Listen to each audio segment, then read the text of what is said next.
दर्शक मित्रों, नमस्ते।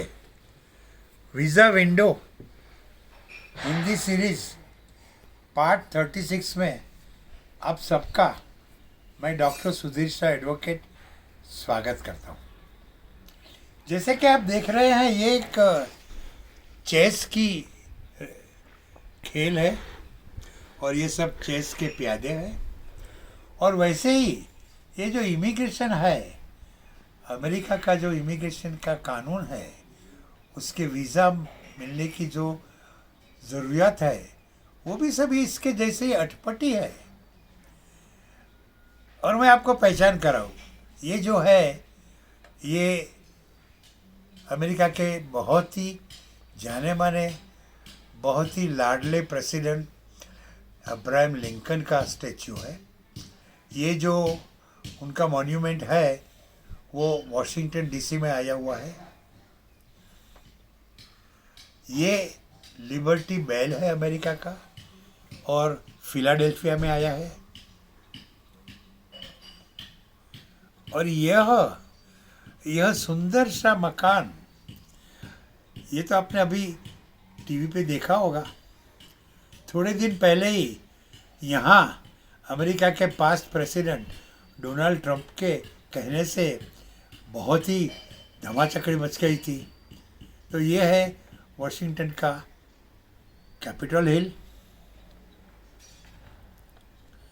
और ये स्टैचू ऑफ लिबर्टी जो न्यूयॉर्क में है, न्यूयॉर्क के बंदर में खड़ी हुई है और पूरी दुनिया के लोगों को ये कह रही है कि आप अगर अपने देश में थके हैं, हारे हुए हैं, आपके ऊपर कोई त्रास करता है, कोई जुल्म करता है, तो आप मेरे पास आइए, मैं आपको आसरा दूंगा। यही अमेरिका का सिंबल है।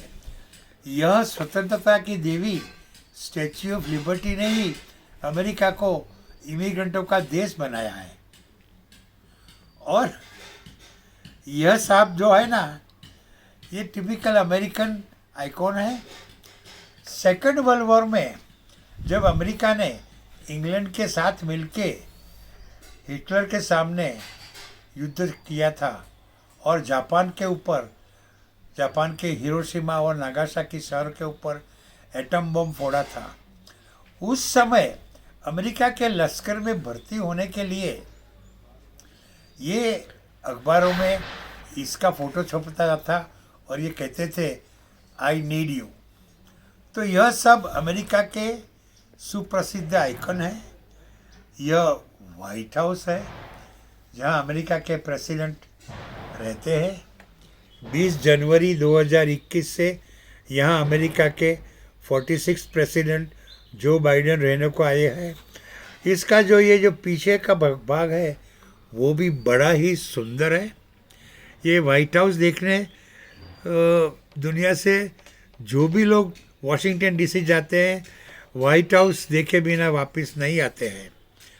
तो दर्शक मित्रों, ये तो बात हुई ये अमेरिका के आइकॉन की, देखने लायक जगहों की, स्टैचुओं की, पुतलों की, मकानों की।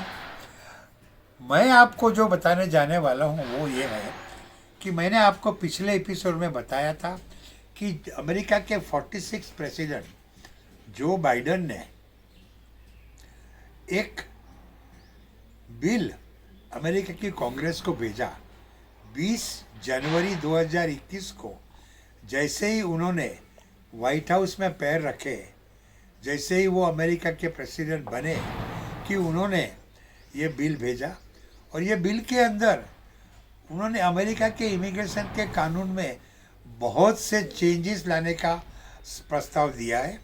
सबसे बड़ा चेंज ये है कि अमेरिका में आज जो 1,10,00,000 से ज़्यादा परदेशी इलीगली रहते हैं, उनको वो लीगल बनाने की सोच रहे हैं।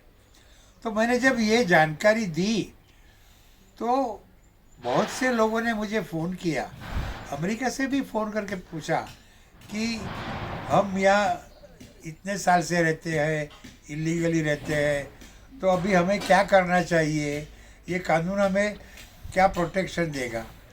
तो दर्शक मित्रों, मैंने जो आपको बताया था कि 20 जनवरी 2021 को जो बाइडेन ने अमेरिका की कांग्रेस को जो बिल भेजा है, वो बिल है, वो कभी तक कानून नहीं बना है। वो बिल के ऊपर अभी सब लोग अपने अपने अपने विचार प्रदर्शित करेंगे। किसी को कुछ ऑब्जेक्शन होगा तो वो बताएंगे। अमेरिका के कांग्रेसमैन, सेनेटर्स अपने अपने सुझाव देंगे। फिर उसके बाद ये बिल अमेरिका के 2 हाउस में रखे जाएंगे और वो पास होने के बाद वो कानून बनेगा। तो इसको 6-12 महीने लग जाएंगे। हाँ, लेकिन मैं ये बताता हूँ कि ये बिल जब कानून बन जाएगा तो उसमें वो लोग बताएंगे कि फला फला तारीख को जो लोग अमेरिका में थे और उसके पहले थे, उन लोगों को यह प्रोटेक्शन मिलेगा। उन लोगों को अगर वो इलीगली है तो हम लोग कानूनी मान्यता देंगे, लीगल बनाएंगे, ग्रीन कार्ड देंगे। तो आप उस तारीख को अमेरिका में थे, उसके पहले अमेरिका में थे, वो कैसे दिखाएंगे? तो इसके प्रूफ आपको इकट्ठे करने होंगे। फिर वो लोग आपको ये भी पूछेंगे कि आपने कहाँ काम किया था। जिसके वहाँ काम किया था वो मालिक का नाम पता पूछेंगे, क्या काम करते थे, कितनी सैलरी मिलती थी, ये भी पूछेंगे। आपने अगर टैक्स नहीं भरा है इतने साल तो शायद वो भरने को कहेंगे। आपको फिर कुछ दंड भी करेंगे। तो ये सब बातें आप ध्यान में रखना।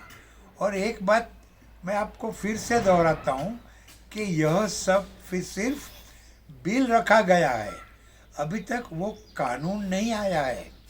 कानून आने में थोड़ी देर लगेगी। हाँ, जो बाइडेन ने प्रेसिडेंशियल एग्जीक्यूटिव ऑर्डर बाहर निकाल के इश्यू करके जो डोनाल्ड ट्रंप ने कुछ गलत बातें की थी उसको सही किया है।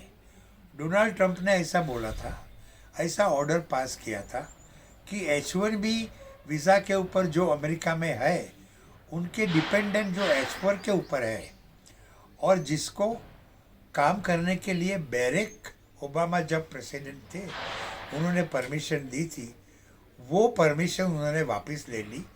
यानी कि डोनाल्ड ट्रंप ने ऐसा ऑर्डर पास किया कि H4 वीज़ा धारक को अमेरिका में काम करने नहीं देना चाहिए। तो नए प्रेसिडेंट जो बाइडेन ने वो डोनाल्ड ट्रंप का ऑर्डर वापस ले लिया है और एक नया ऑर्डर जारी किया है, जिसकी वजह से जो लोग अमेरिका में H4 वीज़ा के ऊपर ठहरे हुए हैं उनको काम करने की परमिशन मिलेगी।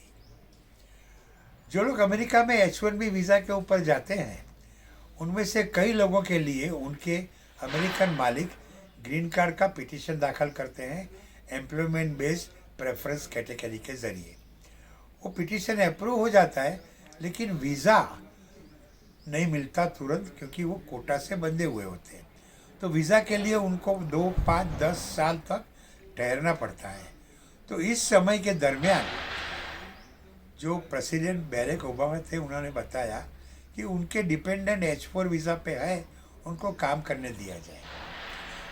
प्रेसिडेंट ट्रंप ने बैरेक ओबामा के ये जो परमिशन दी थी वो बंद कर दी और बोला H1B H4 वाले को काम नहीं करना चाहिए।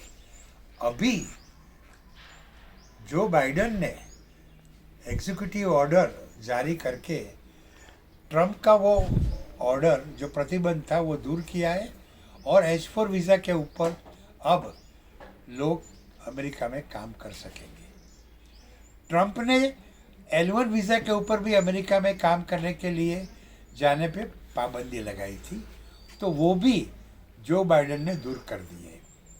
अगर आप इंडिया में बिजनेस करते हैं, आपका बिजनेस अच्छा चल रहा है और आपको अमेरिका में बिजनेस करना है, तो आप अपने बिजनेस की ब्रांच खोल सकते हैं अमेरिका में, होली ओन सब्सिडरी खोल सकते हैं, किसी के साथ पार्टनरशिप कर सकते हैं और फिर अपने बिजनेस में, इंडिया के बिजनेस में जो व्यक्ति पिछले 3 साल में कम से कम 1 साल तक मैनेजर, एग्जीक्यूटिव या खास जानकारी वाली व्यक्ति की हैसियत से काम करता था, उन्हें वो L1 वीज़ा के ऊपर अमेरिका भेज सकते हैं। वहाँ वो 7 साल या 5 साल तक काम कर सकते हैं।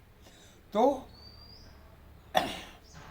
ट्रंप ने L1 वीज़ा वाले को अमेरिका में जाने पे पाबंदी लगाई थी। वो पाबंदी जो बाइडेन ने दूर कर दी है। तो आज मैं आपको ये 3 बातें बताना चाहता हूँ।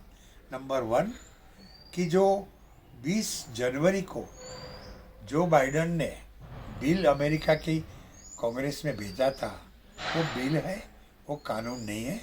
उसको आने में थोड़ा समय लगेगा, तो आप धीरज रखना। H1B वीज़ा के डिपेंडेंट H4 वालों को काम करने की जो मनाही की थी, वो दूर कर दी गई है।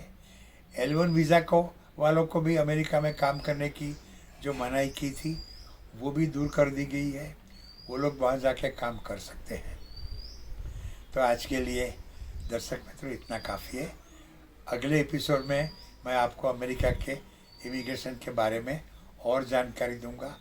खासकर मैं आपको change of status, adjustment of status, substitution, ये सब बारे में मैं आपको जानकारी दूंगा।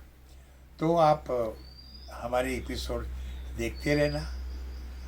हमारे एपिसोड अगर आपको अच्छे लगे हैं तो सब्सक्राइब करना, कमेंट करना, बेल बटन दबाना और लाइक करना। और दर्शक मित्रों, आप अमेरिका के इमिग्रेशन के बारे में कोई भी टेंशन मत लेना, मैं हूं ना। नमस्ते।